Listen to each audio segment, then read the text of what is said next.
Thank you, Madam Deputy Speaker. In opening the debate, my honourable friend, member for Erith and Thamesmead, whom I congratulate, called for a review of the national curriculum for us to have a better understanding of our history being taught and of the struggles and the contributions of black people within it. She's absolutely right about that, and I'm glad that that proposition has had widespread support in this debate. I was pleased to see in the comprehensive improvement plan for the Home Office that was published last month, in the wake of the response to the Windrush scandal, within that recommendation 6, which is to implement a learning plan on UK history within the Home Office. Well, it's definitely needed in the Home Office, but it's needed in schools and it's needed in our wider society as well. And when the review is done, I'd just like to make the case for including important recent contributions which have been made in the borough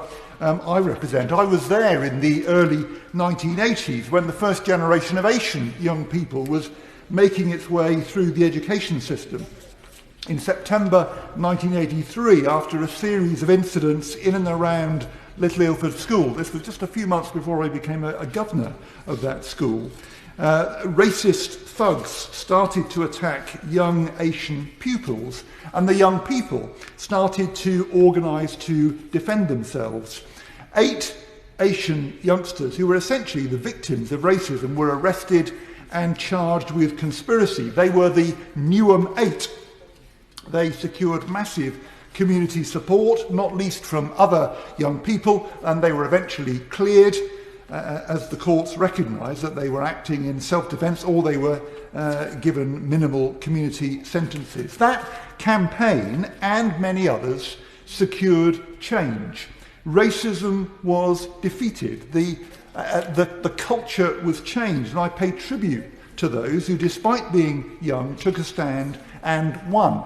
My friend and colleague Unmesh Desai, now City and East London member of the Greater London Authority, serving on that with the Honourable Member for Orpington, who's in his place, and indeed with my honourable friend who opened the debate as a colleague at the authority as well. He now chairs the GLA Police Committee. He played a key role in that Newham campaign. I pay tribute to him, and the Newham Monitoring Project, which started at that time, plans a teacher's resource pack on the Newham 8 story next spring. We need our curriculum to cover important parts of our history like that one. And one of the lessons is that those battles, having been won, often have to be fought all over again when the problems reoccur. My honourable friend in opening also called for a race equality audit of government policy, and I just want to focus on one policy in particular, the policy on no recourse to public funds, under which many hard-working, law-abiding black families, when they lose their employment, as many have done in this pandemic, during a 10-year period in which they have to pay large fees to renew their leave to, and thousands in fees, to renew their leave to remain every 2.5 years, those families are barred from applying for social security.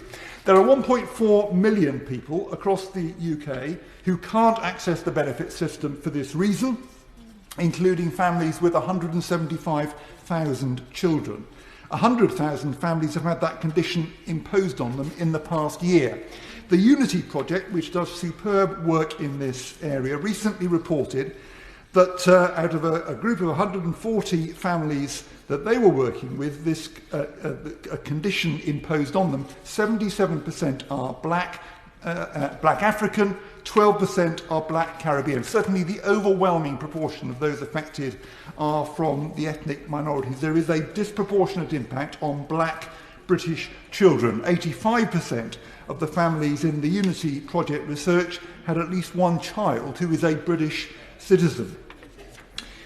Madam Deputy Speaker, that policy would not survive the race equality audit proposed by my honourable friend is in opening this debate. As the Unity Project puts it, NRPF is inherently more likely to affect BME British children than white British children, indicating the indirect racially discriminatory impact of the condition.